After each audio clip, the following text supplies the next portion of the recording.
नमस्कार, आप देख रहे हैं डॉक्टर साहिब, आपके साथ मैं हूं मुस्कान। दर्शकों, आज के इस एपिसोड में हम ये बात करेंगे और जानेंगे, जब भी बात प्लास्टिक सर्जरी की आती है तो लोगों के मन में बहुत सारी चीज़ें आती हैं कि कैसे होता होगा, इसमें क्या किया जाता होगा। बहुत सारी चीज़ों को लेकर इसमें मिथ है लोगों को। आज हम इसी पे खास बातचीत करेंगे और तमाम जानकारी लेंगे। और इसी पे खास बातचीत करने के लिए आज हमारे साथ मौजूद है डॉक्टर वीना सिंह। आपको बता दें, ये हेड है बर्न इन प्लास्टिक सर्जरी एम्स पटना में। मैम नमस्कार, बहुत बहुत स्वागत है आपका। Thank you Muskan. मैम मैं आपसे जानना चाहूँगी, जब भी हम बात प्लास्टिक सर्जरी की करते हैं तो लोगों के मन में अलग अलग चीज़ें आती हैं कि प्लास्टिक सर्जरी में क्या प्लास्टिक लगा दिया जाता है। बहुत सारी चीज़ें हैं जो आम लोगों के दिमाग में आती हैं कि प्लास्टिक सर्जरी करने से क्या बहुत पैसे लग जाएंगे। अलग अलग मिथ हैं, अलग अलग चीज़ें हैं जो दिमाग में आती हैं। मैं आपसे जानना चाहूँगी ऐसे क्या क्या मिथ हैं जो लोगों को उससे समझने की ज़रूरत है। आज मुस्कान आपने बहुत ही इंटरेस्टिंग क्वेश्चन पूछा है। प्लास्टिक सर्जरी में सबसे पहले मैं ये बताना चाहती हूँ कि किसी भी तरह का प्लास्टिक का इस्तेमाल नहीं होता है। जबकि कई बार मरीज़ आते हैं और ये कहते हैं कि थोड़ा अच्छे क्वालिटी का प्लास्टिक लगा दीजिएगा। तो उन मरीजों के लिए और बाकी जनता के लिए भी ये समझना ज़रूरी है कि फिर इसका नाम प्लास्टिक सर्जरी क्यों पड़ा। तो प्लास्टिक जो है वो एक ग्रीक वर्ड से इसकी उत्पत्ति हुई है, प्लास्टिकोस।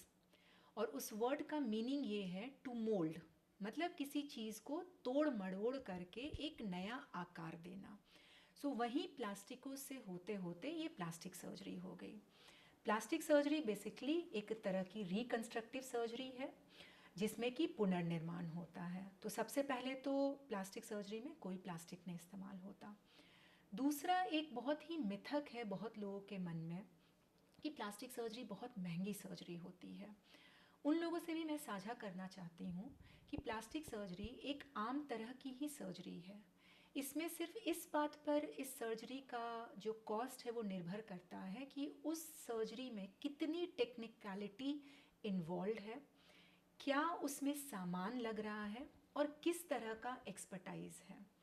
जैसे हम अगर बात करेंगे कि एक कटा होंठ और कटा तालू, वो भी प्लास्टिक सर्जरी के ही दायरे में आता है और प्लास्टिक सर्जन्स ही कटे होंठ तालू वाले मरीजों का, बच्चों का ऑपरेशन करते हैं।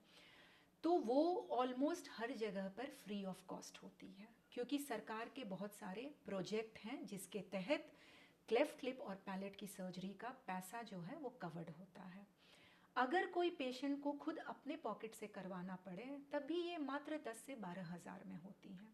इसमें सिर्फ जो बेहोशी में सामान और दवाइयाँ लगती हैं उनका खर्च आता है और कुछ सर्जरी में जो धागे वगैरह इस्तेमाल होते हैं और कुछ चार्जेस सर्जन का। तो क्लेफ्ट लिप की सर्जरी 10 से 12 हज़ार में आम तौर पर एक एवरेज सेंटर पे होता है। लेकिन वहीं अगर हम बात करें कि लाइपोसक्शन की, जी कि बॉडी में जो एक्सेस चर्बी है उसको निकालने का, तो वहाँ पर भी बेहोशी का जो दवाइयाँ हैं वो सब इस्तेमाल हो रही हैं। लेकिन सर्जन का एक्सपर्टाइज है, मशीन का कॉस्ट है। लाइपोसक्शन की मशीन अलग से आती है जो लाखों में आती है। 70-80 लाख की एक नॉर्मल मशीन आती है। जो बहुत हाई एंड की मशीनें होती हैं वो 1 करोड़ से ऊपर की। तो वहाँ पर मशीन का भी जो कॉस्ट है वो भी इसमें ऐड हो जाता है, तो इसलिए पैसे थोड़े बढ़ जाएंगे। तो एवरेज में अगर लाइपोसक्शन सिर्फ पेट की चर्बी का करना है तो किसी भी सेंटर पर इसका खर्च 40 से 50 हज़ार आएगा। लेकिन उसमें अभी भर्ती का कॉस्ट नहीं है। अगर पेशेंट प्राइवेट वार्ड ले या किसी कॉरपोरेट हॉस्पिटल में बिल्कुल प्राइवेट केयर चाहता है तो फिर उसके भी चार्जेस इसमें इंक्लूड होंगे। तो प्लास्टिक सर्जरी का सर्जरी चार्जेस जो होता है वो सिर्फ विधि पर नहीं डिपेंड करता है।